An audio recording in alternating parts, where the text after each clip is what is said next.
Bueno, entonces voy a gritar todo lo que pueda. Si alguien no me oye, pues me lo decís y ya está, ¿verdad? Bueno, este es un libro, Los tres investigadores, no sé si a alguno os sonará, son libros que leía yo de pequeño. Tres chavales investigadores que se enfrentaban a misterios, tenían que resolver códigos y, bueno, tenía la colección 30 libros y los devoraba. Probablemente es la primera colección que de verdad empecé a leer en serio, y creo que todos, al menos los de mi quinta, aquí tengo aparte de mi equipo que ha venido, todos hemos leído Hollister o Los Cinco, algún tipo de este libro, ¿no? Un poco más de mayor empecé a descubrir libros como Agatha Christie, o autoras como Agatha Christie, Sherlock Holmes. Y me acuerdo que lo que me fascinaba de estos libros es saber que la escritora estaba planteándome un enigma y que todas las pistas para resolverlo estaban aquí dentro. Y si yo fuera suficientemente inteligente, que nunca lo era, debía ser capaz de descubrir quién era el malo antes de que ella me lo desvelara. Y eso me parecía bastante chulo. Y ya un poquito más, ya con, no sé, antes de la universidad empecé con ciencia ficción y una novela, Contacto, de Carl Sagan. Hay una película, pero como siempre es mejor el libro que la peli. Contacto trata de lo siguiente. Lo que voy a contar no son spoilers, es lo que plantea el libro en los primeros 50 o 60 páginas. Resulta que recibimos un mensaje alienígena. Y este mensaje es una secuencia de números primos. ¿Sabéis? Los números primos son aquellos que solo pueden dividirse por sí mismos o por uno. El 1, el 3, el 5, el 7, el 11, el 13, el 17. Y no hay nada en el universo que emita este tipo de pulsos, ¿no?, como secuencia de números primos. Luego, si alguna vez recibimos del espacio exterior una secuencia de números primos, es claramente una señal de vida inteligente. Entonces hay un gran revuelo cuando recibimos esa señal y los científicos están muy emocionados.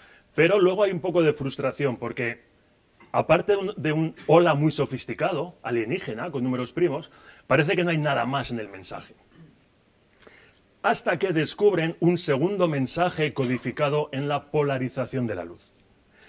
Como sabéis, la luz es una onda, y si la luz fluctúa en un plano vertical, se dice que está polarizada verticalmente. Si fluctúa en un plano horizontal, se dice que está polarizada horizontalmente. Y también puede dar vueltas mientras avanza en sentido horario o antihorario. Esa es la polarización circular. Pues los científicos en el libro descubren que si cogen la polarización en sentido horario y le dan un valor de 1 y en sentido antihorario valor de 0, esa secuencia de unos y ceros esconde un segundo mensaje. Y a mí esto me pareció fascinante. La posibilidad de codificar información en luz. Que luego, si lo pensáis, es una chorrada, porque lo vemos constantemente en los semáforos. ¿Qué hacen los semáforos? Rojo codifica longitud de onda, codificamos información en longitud de onda de manera que el rojo te dice párate y el verde te dice continúa, ¿no? Pero bueno, me pareció que esto que decían los alienígenas era como más inteligente y más fascinante. Y ahora, con perspectiva, no tengo ninguna duda de que mi carrera de científico fue motivada por mi afán de leer, ¿no? Entonces, ¿qué hace un científico? Pues investigar, es la palabra. Pero entonces la pregunta es, ¿qué es investigar?, ¿no? Y depende a quién preguntes, pues hay muchas respuestas distintas. Para mí investigar es sobre todo plantearse retos, hacerse preguntas, pensar qué pasaría si esto fuera así o si esto fuera así, o por qué esto es necesariamente así, no podría ser de otra forma, ¿no? Esa curiosidad innata, os voy a poner un par de ejemplos que me gustan mucho, que demuestra cómo muchas veces la investigación nace de preguntas aparentemente inofensivas. Uno de mis ejemplos favoritos, 4 ingenieros en Carnegie Mellon, Universidad Americana, trabajaban en la 4ª planta y la máquina de Coca-Cola estaba en la planta baja. Y cada vez que querían tomar una Coca-Cola tenían que bajar a la planta baja y cogerla. Pero a veces la máquina estaba vacía. Y bueno, pues era un viaje para nada. Habían bajado a la 4ª planta, tenían que volver a subir y no había Coca-Colas. Hasta que uno dijo, joder, ¿y no podríamos, ya que trabajamos con ordenadores, hablar con la máquina de Coca-Cola, mandarle un mensaje, preguntarle si está llena o vacía? Y si está vacía, ¿no bajamos? Y lo hicieron. Y esa fue la primera vez que 2 máquinas hablaron entre sí. Y esa tecnología fue la que después se desarrolló a lo que es Internet, ¿no? Por la pregunta de qué pasaría si me pudiera ahorrar un viaje a por una Coca-Cola. Otro ejemplo, ya más personal. Estábamos en el MIT, en el Instituto Tecnológico de Massachusetts, hace ya casi 10 años. Y se iba a cumplir el 50 aniversario de una fotografía que igual habéis visto, que se llama La bala a través de la manzana. Es una fotografía que captura el momento exacto en que una bala atraviesa una manzana y se ve la manzana estallar y la bala justo abandonando la manzana. Claro, capturar ese momento es muy complicado. Es una fotografía que hizo un tal Edgerton, ingeniero del MIT. Entonces, como digo, se iban a cumplir 50 años de esa fotografía. Estamos ahí trabajando y nos planteamos, ¿y si pudiéramos hacer una fotografía parecida, como homenaje a Edgerton, que justifique 50 años de avance de ciencia, ¿no? Y entonces empezamos a pensar, vale, bien, vamos a hacerlo, ¿por qué no? ¿Qué podríamos hacer? La bala de Edgerton, nos informamos, iba a 300 metros por segundo. Entonces dijimos, vamos a ver si podemos hacer algo más rápido. La primera opción que pensamos es otra bala, pensando, bueno, pues las pistolas ya ahora van más rápido. Es Estados Unidos, luego se puede conseguir pistolas fácilmente. Pero miramos en Internet y una pistola moderna dispara a 800 metros por segundo. Con lo cual 800, 300 sí es más, pero no es un homenaje de 50 años a una de las fotos más icónicas. Entonces pensamos, joder, ¿qué podíamos hacer que sea más rápido? Estuvimos pensando, hasta que alguien dijo, a ver, si por cosas rápidas es, toda la ciencia que conocemos nos dice que no hay nada más rápido en el universo que la luz. La luz viaja a 300.000 kilómetros por segundo. Ok, eso es un desafío. 300 metros de Edgerton contra 300.000 kilómetros por segundo de la luz. Hay unas risas nerviosas, esto es imposible, jajaja, te ha sido el bolo. Hacemos unas cuentas así rápidas y sale que para poder capturar luz en movimiento, pensad en un solo fotón. La idea es, disparamos un fotón, viaja a 300.000 kilómetros, podríamos capturar una película de ese fotón en movimiento. Bien, pues las cuentas dicen que para hacer eso necesitamos 1 billón con B de Barcelona de fotogramas por segundo. A toda luz es imposible. Entonces tienes dos opciones, es decir, a toda luz es imposible y zanjar el día, o decir, joder, vamos a ver si hay alguna forma de hacer esto. Bueno, pues lo conseguimos. Desarrollamos un sistema capaz de capturar luz en movimiento. Hay vídeos por ahí por internet, luego si alguien está interesado, pues los podemos buscar. Y claro, yo estaba muy contento porque, joder, es un avance, es una cosa súper chula. Podíamos ver cómo la luz interactuaba con objetos. Pensad, por ejemplo, cuando entráis en el cuarto de baño y dais la luz y ¡pum!, os veis la cara. Es instantáneo para nuestro cerebro, que es súper lento. Pero la luz ha tenido que viajar de la bombilla a la cara, al espejo y al ojo. A 300.000 kilómetros por segundo es súper rápido, pero no es instantáneo. Y nosotros podemos capturar ese efecto. Llegué a España y yo estaba muy contento y, bueno, alguna entrevista en la radio y tal, y siempre me preguntaban, ¿y esto para qué sirve? Que es como la peor pregunta del mundo. Luego, en la fase de preguntas, no me preguntéis, ¿y esto para qué sirve? Es la peor pregunta que se puede hacer, porque demuestra un cortoplacismo que choca con los intereses de la ciencia. La ciencia no se basa en desarrollar tecnología. La ciencia es avanzar el conocimiento. La tecnología construye sobre la ciencia para generar máquinas. ¿Esto para qué sirve? Pero os voy a poner un ejemplo. Faraday, en 1831, en la Feria de Ciencia de Londres, enseñaba los primeros motores eléctricos, que eran cosicas con electricidad que daban vueltas. Y le dijeron, qué interesante, qué guay, ¿esto para qué sirve? Y Faraday dijo, no lo sé, pero algún día el gobierno cobrará por esto. Y hablamos de electricidad. Entonces, pensad lo que sería un mundo sin electricidad. Pensad el retraso tecnológico que habríamos sufrido como civilización si por no saber para qué sirve la electricidad en ese momento se abandona la investigación sobre electricidad. Bien.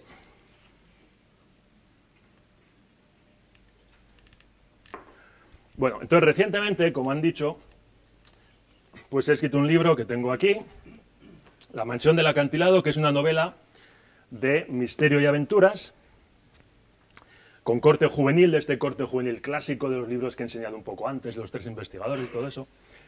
Y una de las preguntas que más me hacen es, ¿cómo es que un científico ha escrito un libro? Y me maravilla, es increíble que esas preguntas todavía se hagan, ¿no? Es porque refleja esa dicotomía casi artificial entre ciencias y letras, que para mí son dos caras de la misma moneda. Un científico debe saber el impacto de la ciencia en la sociedad, no puede dar la espalda a la sociedad de lo que está haciendo. Y alguien de humanidades debería conocer algo de las reglas que rigen el mundo, esas son las matemáticas y la física. Entonces, esa división que normalmente se hace y esa división casi cultural de eres de ciencias o de letras me parece bastante artificial. Yo, de hecho, en el cole, los exámenes de latín o de física los abordaba un poco igual. Eran para mí como mensajes secretos. El latín, te ponían literalmente un mensaje secreto en latín y tenías que, con las declinaciones y tal, tus herramientas, intentar ver qué le había dicho César a sus tropas. Y la física era un poco parecido. En este caso, el mensaje secreto era el dibujillo del cono con los ángulos y las fuerzas y los ejes, lo que sea, y mis herramientas para descifrar ese mensaje secreto eran las ecuaciones. Pero no había tanta distinción para mí entre una cosa y otra, ¿no? Entonces, ahora con perspectiva, el libro me costó 3 años escribir. Ya tengo un trabajo, no es a tiempo completo. El trabajo sí, el libro no. Entonces me costó 3 años. Y ahora con perspectiva me he dado cuenta que hay muchas similaridades, similitudes entre mi trabajo como científico y lo que ha sido escribir un libro. Y la primera de ellas, yo creo que es, Carl Sagan decía esto, somos exploradores. ¿Qué significa eso? Desde el primer hombre primitivo, que estaba muy cómodo en la caverna, muy tranquilo el hombre, pero dijo, ¿qué habrá más allá de las montañas? ¿Y si cruzo el valle? ¿Qué habrá más allá?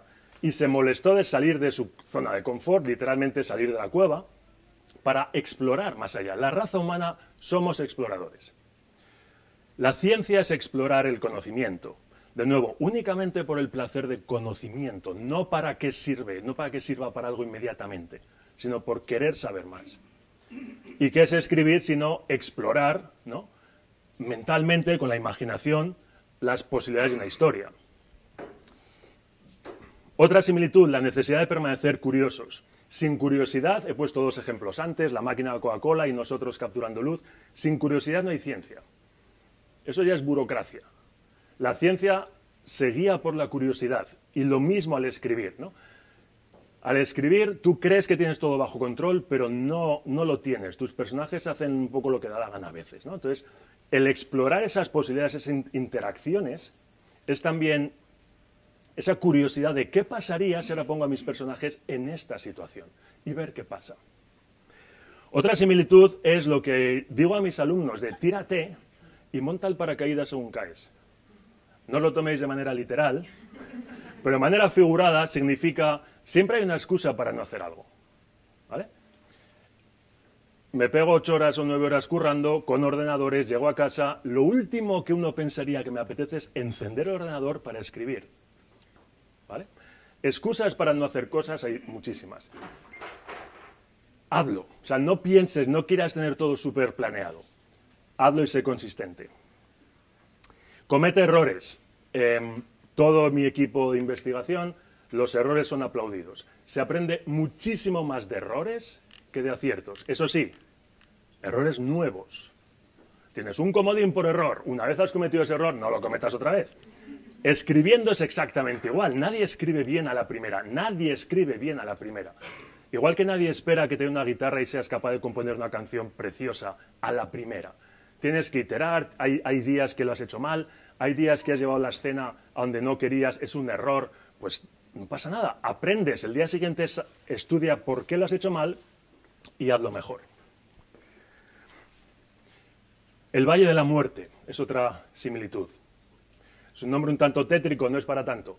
Todos los proyectos de investigación empiezan con una idea súper chula. Hostia, ¿podríamos capturar luz en movimiento?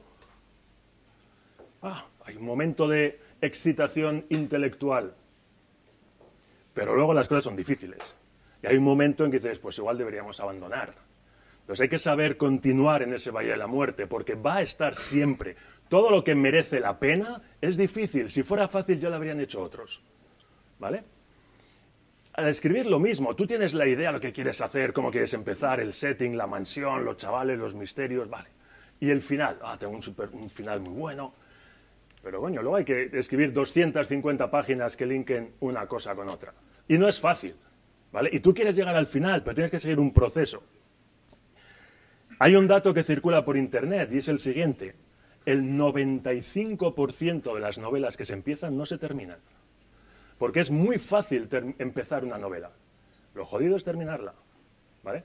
Por eso, si alguno escribe, y sé que siempre hay gente que escribe, aunque igual no lo diga, tiene más valor un libro mediocre terminado que 7 comienzos buenos, ¿vale? Y otra similitud es lo que Stephen King formuló como Kill Your Darlings, que es mata lo que más quieres. Que significa, no te enamores de tus ideas, tienes que estar dispuesto a dejarlas caer si ves que no funcionan. Entonces, en ciencia eso ocurre todos los días. Tú tienes una idea feliz, pero no funciona, y llevas 2 meses con ello. Entonces tienes que saber que la idea no está funcionando. Tienes que saber dejarla ir. Y al escribir esto es terrible, esto me pasó a mí, y había escuchado la frase de mata lo que más quieres. Uno de los primeros capítulos que terminé estaba enamoradísimo de él. Parecía fantástico, un capítulo genial. Pero a medida que fue progresando el libro, el capítulo iba perdiendo entidad. Ya no tenía tanta motivación para estar allí en la historia. Empezaba a estar forzado solo porque a mí me gustaba. Y al final tuve que eliminarlo. Fastidia, pero fue mejor para la historia.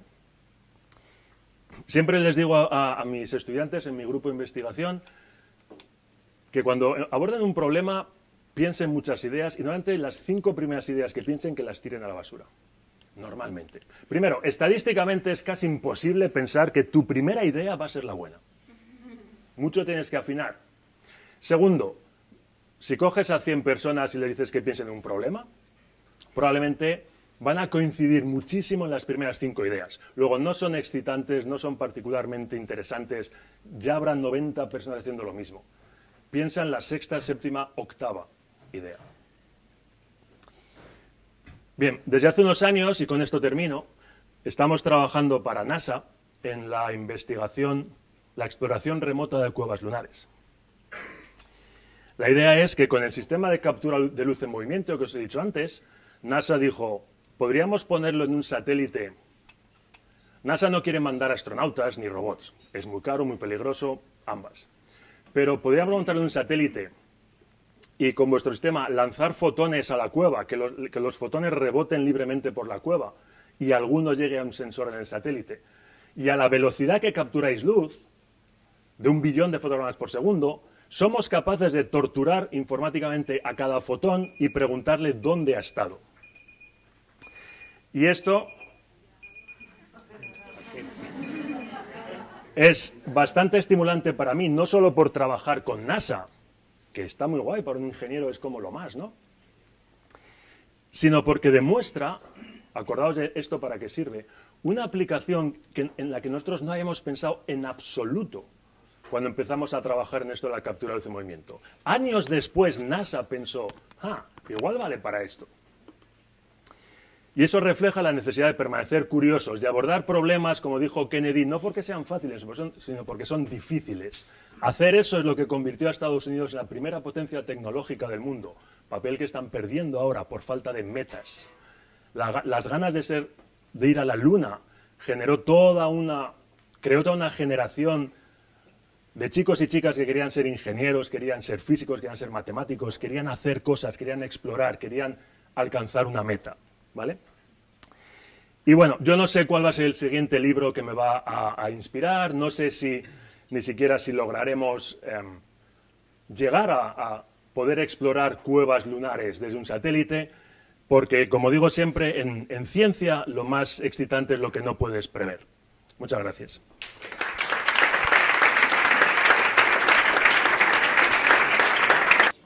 Bueno, yo te quería preguntar que como tú estás en contacto con mucha gente que empieza pues un camino como de investigación, ¿no?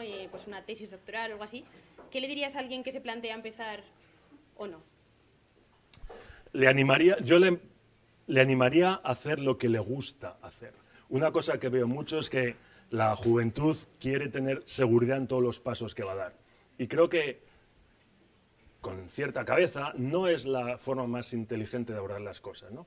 Creo que a estas edades, de gente que se plantea empezar un doctorado, está bien lanzarse en paracaídas, porque primero tienen derecho no ni siquiera a equivocarse, sino a cambiar de opinión. Yo mismo, esto es algo que nadie suele saber, yo empecé a hacer la tesis doctoral a los 32 años. Yo acabé la carrera, no tenía ni idea, como todo chaval de 20 y pico, qué hacer con mi vida. Hice cosas en un lado, me quedé en la universidad un poco con becas y tal, pero no sabía qué quería hacer. Y empecé con 32 años la tesis. ¿Fue un error? ¿Tenía que haber empezado antes? No, porque no me ha ido del todo mal, y a lo mejor si hubiera empezado antes, pues hubiera sido menos maduro y hubiera tomado otras decisiones. Al final la vida te va colocando un poco en tu sitio, si tú persigues una meta, ¿vale? Entonces lo que les digo es eso, no va a ser fácil, pero una vez más, nada que merezca la pena es fácil. Pero va a ser muy divertido, también te lo digo. O sea, que te paguen por estudiar es como lo mejor del mundo, ¿no? Entonces, por eso, les animaría a seguir. Vale, gracias. ¿Alguna otra pregunta?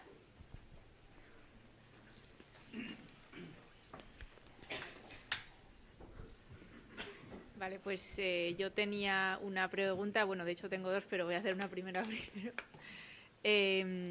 Que es decir, los investigadores de algún modo, o sea, puede entenderse, bueno, no sé, que de cara a la investigación, o sea, puede entenderse que al final tú fomentes la curiosidad por el hecho de que sepas que eso también te va a ayudar a ser mejor investigadora en ese perfil. O sea, en todo tipo de empresas, tú, ¿qué consejo nos darías para fomentar nuestra curiosidad en el día a día y no caer en eso que tú muy bien has llamado burocracia? Que al final es gran parte del día a día, sobre todo en empresas privadas. Sí, yo sobre todo a vuestras edades.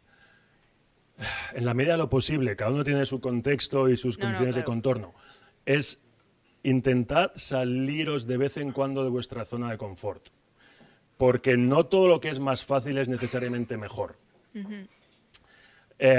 Puede haber siempre un equilibrio entre, vale, pero tengo que pagar un alquiler a fin de mes, luego este es el trabajo que tengo que mantener, me parece perfecto, pero intenta siempre tener otra cosa que te permita salir de ahí, que no sea únicamente la seguridad y rutina de lo que estás haciendo, lo que ocupe tu día a día, que intentes llenarlo con algo que se salga de tu zona de confort. Yo, por ejemplo, una decisión que tomé, que me salió muy bien, pero joder, iba un poco acojonado, era cuando di una charla una vez en un congreso, yo estaba asustadísimo porque entre los oyentes estaba el gacho que había escrito el libro sobre lo que iba mi tesis doctoral. Ya estaba yo hablando de... Y yo estaba aterrado. Y cuando acabó la charla, vino el tío y me dijo, me ha gustado mucho, vente conmigo a San Diego a trabajar. Ostras. Ostras, exacto. Pero ese ostras dices ostras y luego te asusta. Dices, o sea, me está diciendo el gacho del libro que vaya a trabajar con él. Y me lo pensé, pero al final fui. Todo el viaje en avión asustado, pensando, madre mía, ¿dónde me he metido? A ver qué aviones de vuelta hay. Pero no, salió muy bien. O sea, a veces hay que dar un paso para adelante y salirse de la zona de confort, cada uno en la manera que pueda, pero no caigáis en la rutina. Vale. Y otra pregunta, bueno, no sé, que por ejemplo esta historia, ¿no?, de la manzana y la bala, que yo por ejemplo la fotografía no la conozco, la verdad, que tú sueles, o sea, por curiosidad, como leer este tipo de historias, ¿sabes? O sea, como cosas que se han descubierto en ciencia simplemente porque alguien tuvo curiosidad. Sí, o sea, claro, mi trabajo es mucho investigar, entonces voy a congresos, hablas con gente, leo también revistas y cosas. Y sí, hay muchas historias que vienen por eso, motivadas únicamente por la curiosidad. Maxwell, que igual os suena, igual no, si sois de ciencias, es el que hizo las leyes del electromagnetismo. Sí. Maxwell lo que dijo es, estoy convencido que la electricidad y el magnetismo son lo mismo, de alguna forma están interrelacionados. ¿Cómo pueden...? ¿No? Claro, sí. Y ahora todos los televisores, los móviles, es gracias a las leyes de Maxwell. Pero el bueno de Maxwell no sabía ni que las teles iban a existir en un futuro. Claro. Era únicamente la curiosidad lo que le guiaba. Vale, pues muchas gracias. A ti. Yo sí tengo una pregunta. Que la verdad es que no sé si tiene respuesta. Porque yo creo que tiene que haber un punto donde se cruzan el Valle de la Muerte con matar a tus queridos. Correcto. Entonces, ¿por cuál te decantas? Es una muy buena pregunta. Y es una apuesta. No, o sea, es verdad. Porque he dicho dos mensajes que pueden ser contradictorios. ¿Qué hago? ¿Sigo Valle de la Muerte o abandono porque admito que la idea no es buena? Como digo, es una apuesta. Y ahí es un poco experiencia. Y yo probablemente tenga más experiencia que mis estudiantes. Y un gacho de 10 años mayor que yo, pues tenga más experiencia que yo. Te tienes que guiar un poco por el instinto. Pero es verdad que llega un momento en el que sigues o no sigues. Pero el Valle de la Muerte no es solo el ejemplo que he puesto de la idea parece que no funciona. A veces sí que funciona, solo que tienes que cruzar el desierto del Gobi andando. ¿Vale? Y más allá estará la solución, y la sabes. Entonces también eso es otro Valle de la Muerte. Pero es verdad que te presentas ante dicotomías y solamente puedes intentar apostar con la información que tienes, la experiencia que tienes, a veces aciertas, a veces no. A veces hemos abandonado ideas que otros grupos de investigación luego han continuado y han tenido éxito. A veces hemos continuado y hemos tenido éxito. Eso, pero a todos les pasa igual. O sea, lo único que puedes hacer es minimizar el riesgo de equivocarte. Gracias.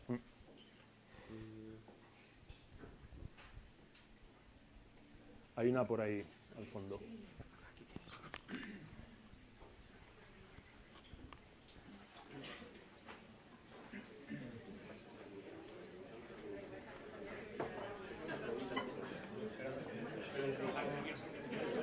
Vale.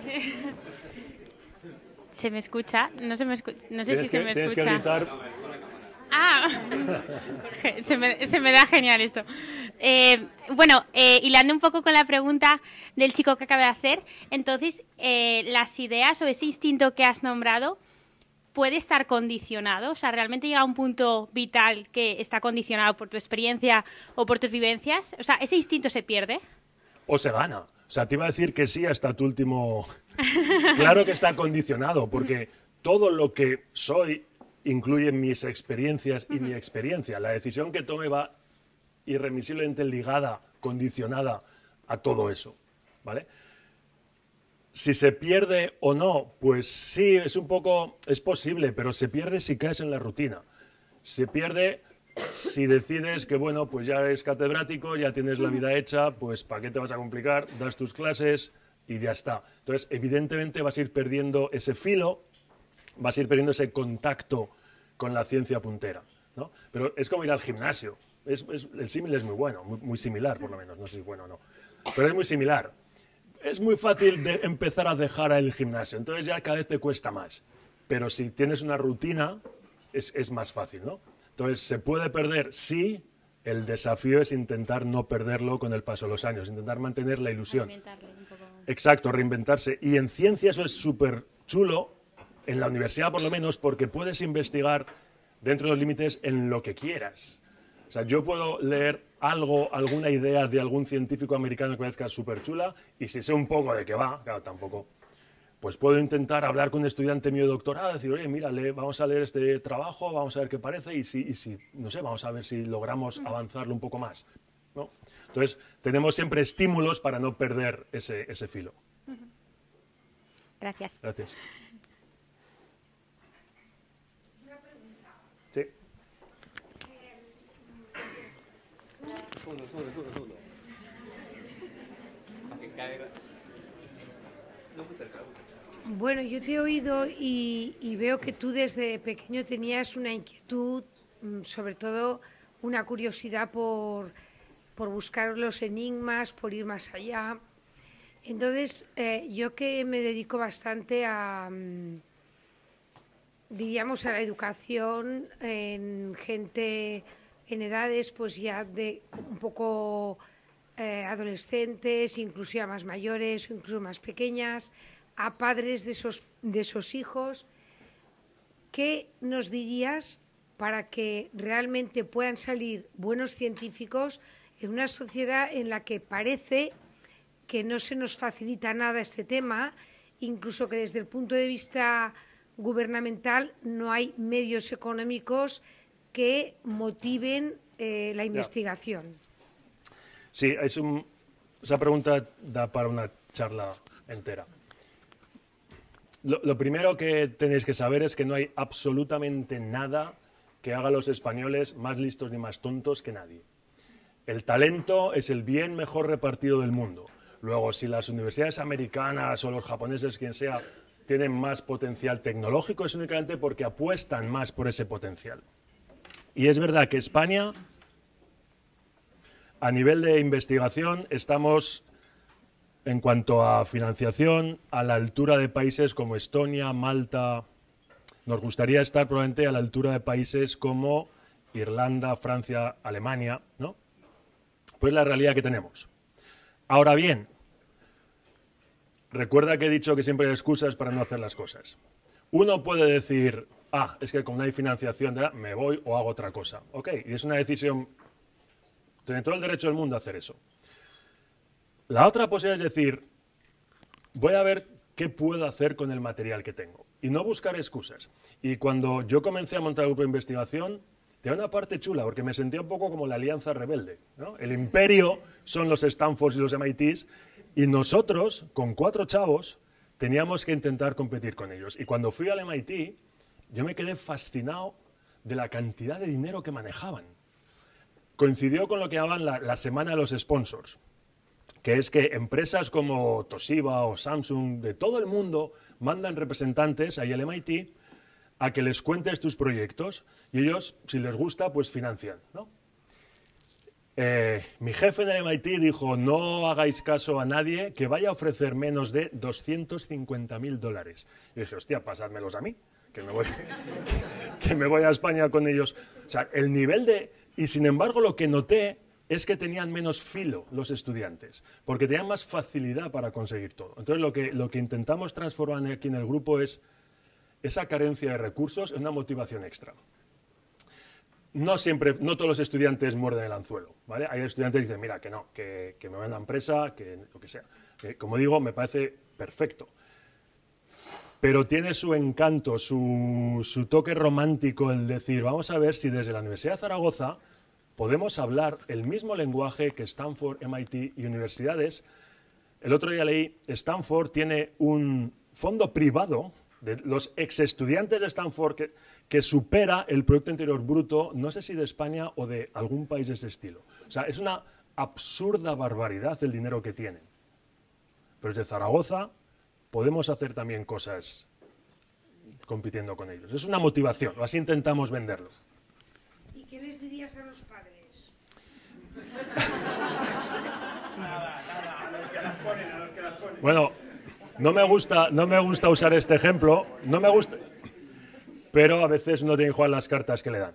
Mi último estudiante de doctorado se fue a trabajar al día siguiente a acabar la tesis a Amazon en Zaragoza, aquí, o sea, ni siquiera tenía que irse, y cobraba un módico sueldo inicial de 100.000 euros al año. Ahora, 2 años después, se ha ido a Google por $500.000 euros al año. Entonces, ya digo, no me gusta usar esa información porque no creo que deba ser la motivación, ¿no? El dinero. Pero entiendo que a algunos padres les pueda preocupar el futuro de sus hijos si hacen investigación. Hoy por hoy, al menos en ciertos campos, es un momento muy bueno para investigar también, ¿eh? Inteligencia artificial, todo esto que oímos. Hay mucho dinero ahí y estas empresas grandes están arramplando con todos los que saben de eso. Entonces, si ese es lo que les puede motivar a ellos, ahí tienes un dato que puede ser interesante. Hola, Diego, ¿qué tal? A ver, a mí me gustaría hacer una pregunta un poco más literaria, pues soy de letras. Entonces, bueno, me gustaría saber en qué momento, porque tú obviamente siempre has estado investigando, incluso cuando leías, has sido un gran lector siempre de ciencia ficción, de literatura juvenil. Entiendo que empezar a escribir también es un momento de investigación y de descubrir cosas. Entonces, claro, es un paso en cierta manera diferente a lo que haces. Por eso me gustaría, igual es un poco en plan curioseo, pero ¿en qué momento tú te pones, me imagino que sería un proceso, pero te pones y decides, voy a escribir? O sea, voy a escribir, entiendo que es un proceso, te barruntaría pues igual años, meses y tal. Me gustaría saber cómo fue ese proceso y me gustaría saber también cómo fue el día en el que te pones delante del ordenador o con el lápiz o con el boli y empiezas a crear y a escribir. Bueno, como trozo de información adicional, José aquí, el que ha hecho la pregunta, es el primer tío con el que me senté en un pupitre en lo que hay antes de Misioneras. ¿A qué años teníamos? 3 años o así. Y no me lo he quitado de encima desde entonces. Bueno, el proceso... Es verdad que cuando lees mucho, pues siempre tienes un run de ¿sería yo capaz de escribir? Pero nunca le había hecho demasiado caso. Luego, es verdad, alcancé el nivel de eso, pues catedrático en la universidad, con lo cual esa parte de motivación de seguir ya no estaba, porque ya no, pues ya está. Y entonces, salirse de la zona de confort, pensé, vale, ¿qué puedo hacer para que no caiga esto en la rutina? Entonces, pensé en recuperar ese run que siempre había estado ahí, pero muy por debajo del radar. Y lo primero que hice, o sea, yo no tenía una historia dentro, ¿no? Hay gente que os dice, tenía una historia que quería sacar, ¿qué va? No tenía ni idea qué contar. Una vez decidí escribir, la siguiente pregunta es, ¿y yo de qué escribo? Y pensé muchas cosas, pensé, ¿puedo escribir novela negra o ciencia ficción, no sé qué? Y al final, por H por B, pues decidí escribir un libro de aventuras y misterio clásico, ¿no? Por lo que sea, podría haber sido otra cosa. Lo primero que hice, y aquí también es algo que he aprendido en ciencia, es asumir que tengo mucho que aprender. Y vuelvo a poner el ejemplo de la guitarra. O sea, hay mucha gente que cree que dices, vale, voy a escribir, que te pones a porrear un teclado y te sale un texto publicable que merezca la pena.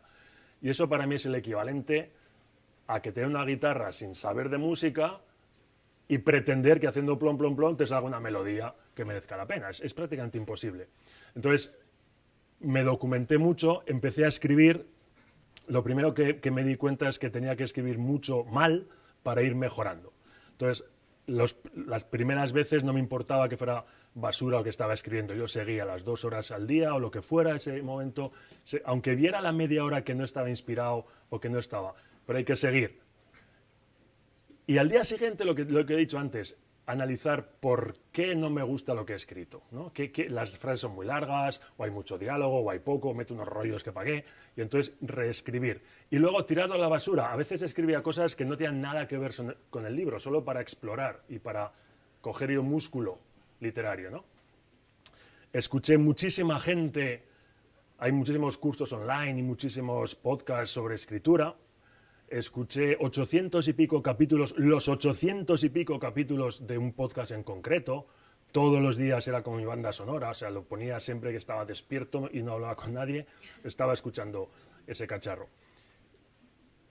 Y bueno, pues así, y poco a poco, sobre todo y mucha paciencia, y saber que no lo iba a conseguir a la primera, que era un proceso largo. De hecho, ninguno sabíais, estos son mis amigos, ninguno sabíais que iba a escribir. No lo sabíamos, no. Durante 3 años y medio yo estaba ahí callado porque no quería que nadie me diera el coñazo ni... Está dando clases, sí. Que si cómo va el libro, que si no sé qué. Yo sabía que esto iba a ser un proceso largo y que tenía que tener paciencia para seguir. Pero ¿te acuerdas del primer día? En plan, me pongo ahí en plan...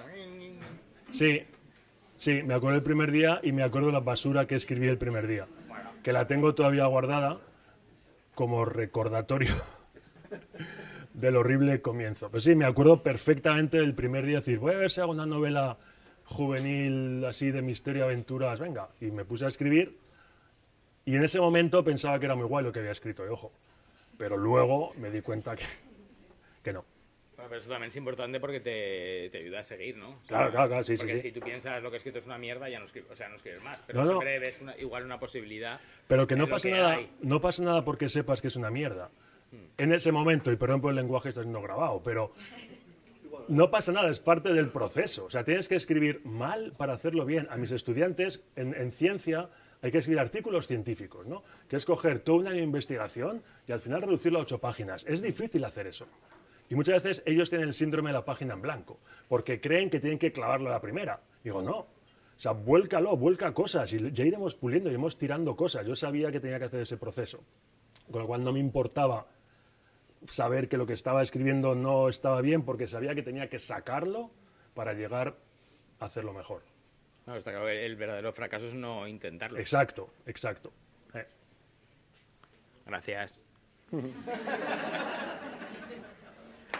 50 años con este tío. 40, 40.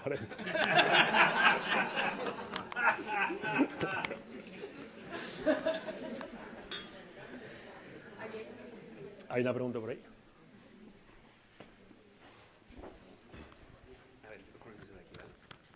Bueno, gracias Diego por la charla, ha sido súper inspiradora. Yo te Gracias. querría preguntar, en tu trayectoria como científico, ¿hasta qué punto crees que la intuición o el tener buenas ideas juega un papel fundamental? O si, por ejemplo, pues la experiencia o el estar en un ambiente como Stanford o el MIT, donde tienes un montón de recursos, puede jugar a tu favor o no. Gracias. Buena pregunta. Hay varios factores. Uno, creo que más que la inteligencia o la intuición, creo que es la motivación y la perseverancia. Porque es verdad que siempre hay gente que dice, este tío ¿dónde ha salido? O sea, gente súper absurdamente inteligente. Pero normalmente la gente que llega es porque es constante, porque se ha enfrentado a muchos valles de la muerte, ¿vale? Y has sabido seguir. Y es muy importante la motivación. Y es una de las cosas de las que más orgulloso estoy en mi grupo. No de los artículos que sacamos ni los proyectos, que también está muy guay. Pero el saber que estoy captando gente que está pasando por la Universidad de Zaragoza, que la puedo motivar a quedarse y a enfrentarse a problemas difíciles que ni siquiera sabían que se podían resolver en Zaragoza. Entonces yo creo que es sobre todo la mezcla de motivación y constancia, ¿vale? Y que ellos entiendan, porque además es verdad que mucha de la gente que se dedica a investigación normalmente suele tener buenas notas. Ha sido, para ellos el colegio, la universidad ha sido relativamente cómodo. Pero la investigación es, no, te voy a un problema 10 veces más difícil. Y algunos de ellos nunca se han enfrentado a un problema difícil y se frustran mucho cuando no lo resuelven a la primera. Entonces hay que saber mantenerlos motivados y decirles, este es tu valle de la muerte. No pasa nada, tenemos que seguir, ¿vale? Y más allá llegaremos a la solución. Eso pesa más que la inteligencia o la experiencia. Todo suma, ¿eh? Pero yo me quedaría con motivación y perseverancia.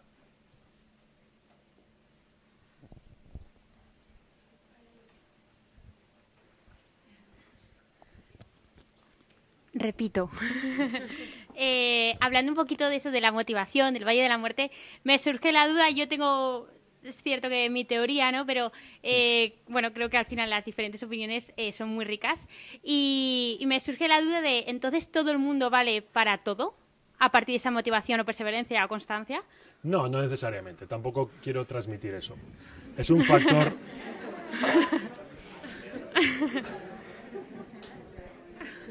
Es un factor importante. No, o sea... Yo quiero ser Michael Jordan, pero posiblemente no valga para ser Michael Jordan, por mucho que me levante a las 5 de la mañana a correr y a tirar la canasta. Lo más probable es que nunca llegue a ser Michael Jordan.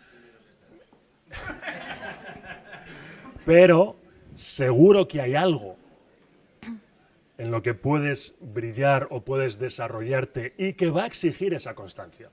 Luego, no es una relación biyectiva, no es... Si soy constante voy a hacer lo que me dé la gana. El mensaje de puedes hacer lo que tú quieras, pero lo que quieres hacer, ¿sí? Si eres bueno, va a requerir constancia. Entonces necesitas esa constancia, es condición necesaria, pero no suficiente. ¿Vale? Estoy de acuerdo.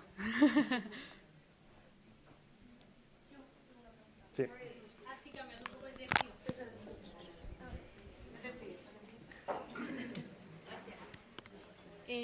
Yo quería preguntar un poco sobre la inteligencia artificial, a dónde nos lleva todo esto y qué conflicto puede tener con temas éticos y morales. Wow. ¿Cuánto tiempo tenéis? Bueno, a ver, ahora estamos en una fase de transición muy interesante. Llega una nueva tecnología que, como sabéis, las ideas básicas de la inteligencia artificial se conocen desde hace 60, 70 años. Lo único que ha cambiado es que por fin tenemos datos y potencia de cálculo para trabajar esos datos. Estamos en un momento donde esta tecnología, digamos, está permeando todos los campos del conocimiento. Y eso siempre ha generado un cierto rechazo, un cierto miedo inicial, ¿no? Si pensáis, por ejemplo, en la fotografía, se dijo que la fotografía iba a acabar con la pintura. ¿Quién va a ser tan idiota de pintar un cuadro, un paisaje, cuando puedes ir a hacer una foto y ya está? Cuando surgió la televisión era, por supuesto, el fin de la radio. Siempre hay un miedo, ¿vale? Inicial.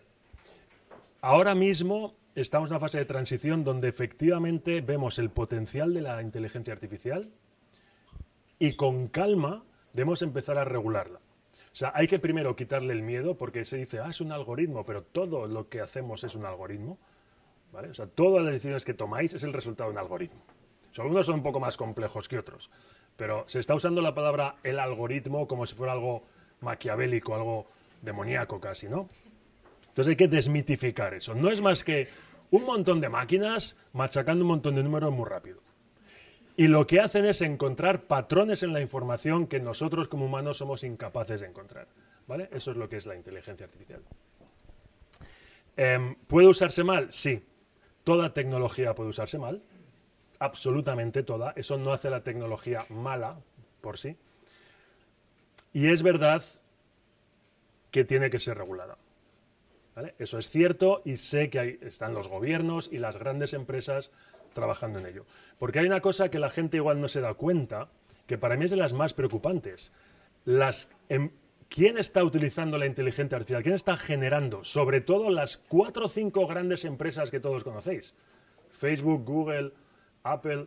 Esas son las que tienen la potencia masiva de cálculo para avanzar la inteligencia artificial. El resto somos chiquillos mojándonos los pies en la arena, ¿vale? Y entonces cada vez más se está aglutinando todo el poder en 4 empresas. Y eso es muy peligroso. Hay que democratizar esa tecnología porque si no, ya sabéis que si el poder se concentra en un solo punto es malo, ¿no? Eso nos ha enseñado la historia muchas veces. Entonces, para mí es eso uno de los aspectos más preocupantes. El resto casi lo veo más excitante. Es una fase de transición a tecnología nueva. Tenemos que definir las reglas que nos permitan jugar con ella en las décadas futuras. Eso es muy, muy interesante, ¿no? Y hay que ver a dónde nos lleva. Hay que esperar un poco a ver hacia dónde nos lleva. Gracias.